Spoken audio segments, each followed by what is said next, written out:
All right, so we are back, and fresh off our Francis Ngannou video, there's not a UFC event this weekend. YouTube boxing, Jake Paul, I have a video coming out for you guys, the True Jordy video. I know you guys want that one, but I wanted to take a break, and I wanted to look once again at the older Paul brother, the bigger, faster, stronger, better articulated, the all-around first place Paul to the always silver medal specialist, Jake Paul. Today we're talking about Logan, and funny enough, a guy that I want to talk about a little more on this channel, and we will be doing a lot more content with in the coming weeks, Ryan Garcia, the 135-pound phenom. Some people are comparing him to the next Oscar De La Hoya. He's obviously got a massive following. You guys sent this to me. I guess Ryan Garcia went to Logan Paul's house to help him prepare for Floyd Mayweather. I don't know how much of a help it is that Ryan Garcia is actually there trying to help Logan. I know you guys have made a big deal about the size difference. I'm still not on that train yet. Logan can have all the freaking vein muscles he wants. It's a boxing match. So let's get into this video. Ryan Garcia teaches Logan Paul how to knock out Floyd Mayweather. Not sure how he does that because no one's ever done it, but I guess we're gonna find out. Let's go. So right off the bat, I see something again that we always see from Logan. Throws his jab out.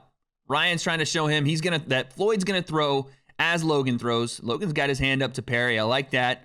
But let's watch what happens when Logan throws his jab out once again. Look where that jab falls, straight down, because again, Logan is in a comfortable position. I understand that. Showing what Floyd Mayweather is going to try to do. He's going to use that patented pull counter. He's going to throw as Logan throws. But I cannot stand that Logan pops his jab out, and he does it all the time. Pops it and just lets it fall. All right, so we are back on the jump ropes once again. We have now added Ryan Garcia to the Balding Bouncing Bros Double Dutch Squad. That's another member. They're adding members left and right. At this point, the Paul brothers should just make a team out of it and go compete nationally because Jake has his cheerleading squad. They could stand on the side. They've already recruited Ryan Garcia, and the biggest factor, that might be the only thing that Logan can win at this point. We're working on a couple things right now. Not backing up. You should think in your mind, I'm not giving up ground no matter what. Be comfortable in an uncomfortable situation is what you need to work on. 100%. He's going to try to make you feel uncomfortable. So Ryan Garcia knows that Logan Paul, and he says this, he says, you need to learn to be comfortable in an uncomfortable situation. You need to learn how to do that. It's one of the easiest things for Floyd Mayweather to do, to make Logan feel uncomfortable. You heard Logan talking a little bit about the game plan, which I think is the right one.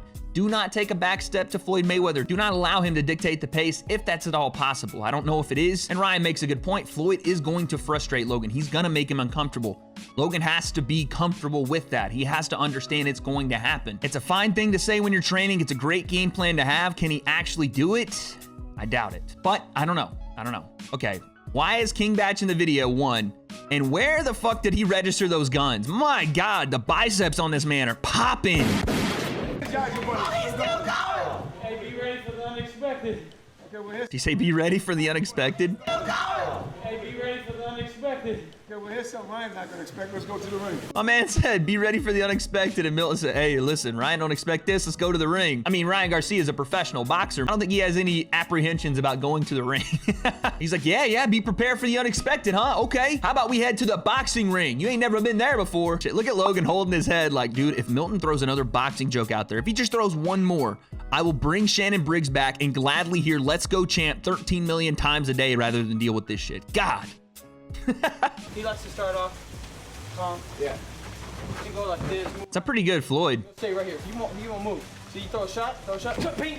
There's the shot we saw to open up the video, right? So you throw that weak jab. I've said the same thing about Logan. Not necessarily that his jab is weak, but that he's lazy with it. And this is something that, again, he can get away with when he fights guys like KSI and other YouTubers, but you're fighting the elite of the elite. If you are not precise, if you're not perfect, Floyd will find the holes in your game, and he'll find them relatively quickly. It won't take him more than a round, maybe a round and a half, to find where the deficiencies lie, but Floyd will walk you into a trap, and then he'll spring it on you. So Ryan right there says, you throw that weak jab, you're gonna get a counter right hand for it. He makes sense, and I've said this about Logan. You know how he does? Bro, why the would I ever let him in there, bro? He's gonna get there. How? He's expect him, but if he does, you gotta know how to do it. That's a red flag.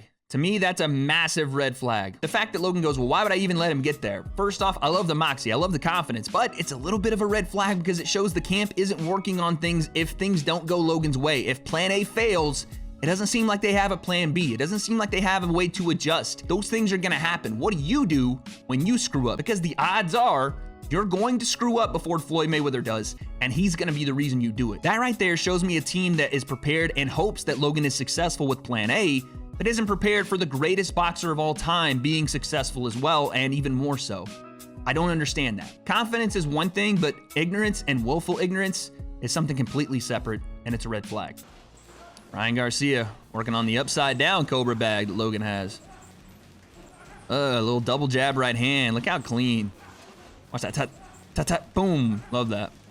What's Logan doing in the background?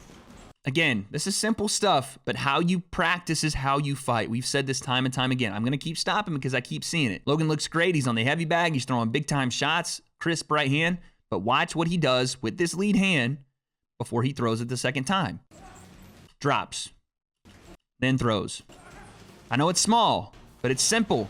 Simple stuff, easily corrected stuff, and he continues to do it. When it finally does come from here to here and he pops it out, it's a great jab. It's got to be something where he's felt comfortable throwing it that way, but it's a huge tell, and if I can see it, Floyd Mayweather's going to see it and capitalize.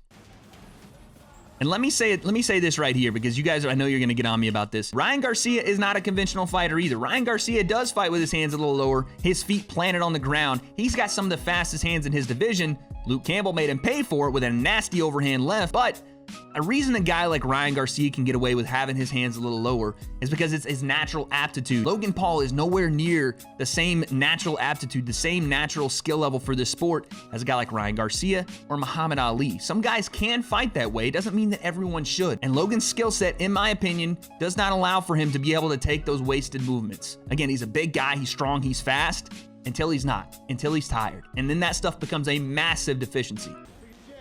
I like this jab from Logan. Jab, jab, jab. I like that. Great timing. Nice right hand. Yeah, you big.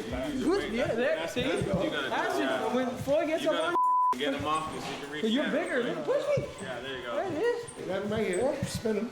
Okay. Ryan Garcia is teaching the 210-pound monster how to be a monster. Milton hasn't taught him any of this?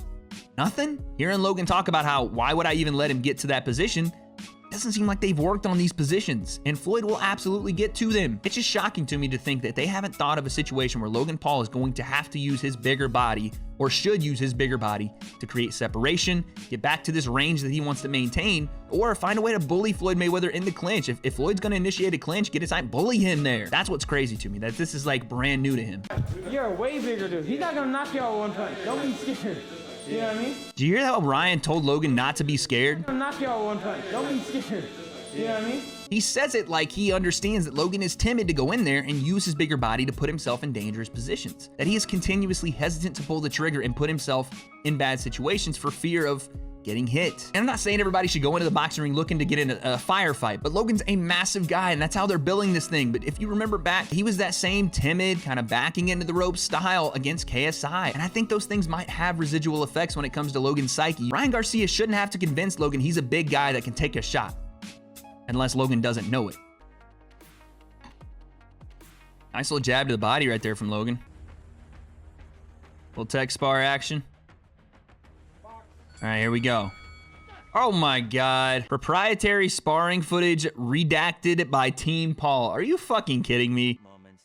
No, I don't want to see the SpongeBob meme. Show me some goddamn sparring. I got baited, comment section. I got baited by Ryan Garcia. All right, let's see. Let's see something. Whoa! Woo! Woohoo! Ryan changes levels. Okay, we have something here, guys. We have something. It mirrors how we started this video. Ryan Garcia coming forward on Logan. Give him a little level change. Overhand. Logan tries to throw out the jab, tries to frame with it, but it's too late, and the overhand from a smaller guy, lighter guy, gets to the point. Lands. Interesting shot. But, yes, we get a little look into the mindset of Logan Paul and his team as they come into this fight. Like they said, they want to establish ring control. They want to establish the range. Been hammered home multiple times in this video. Do not take a back step. But then you see the other side of things, which is the big red flag for Logan and his team, and that is they just are baffled, at least Logan is, by the fact that Floyd can and will get to positions that Logan doesn't want him to get to. And then you hear Ryan Garcia saying, you're going to be uncomfortable, and you have to be okay with that. You have to be comfortable in those positions, because if not, Floyd's gonna run you over. He's gonna mow you down round by round. We saw Logan learning what looked like for the first time, how to use his body in the clinch against a smaller guy. We're months away from this fight. If this is the first time he's being showed stuff like this, it's a little shocking. I've never been a big fan of him dropping that lead hand continuously.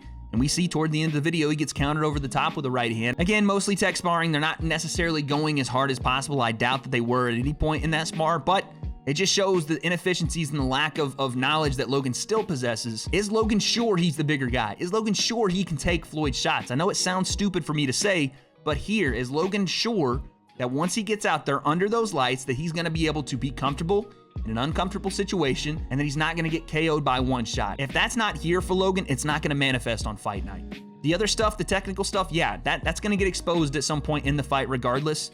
But this stuff, if he can control this, he has a far better shot. We're gonna see what happens on fight night, but Logan has to do two things, in my opinion, to stay in the fight, and that is, he can't show Floyd he's uncomfortable at any point.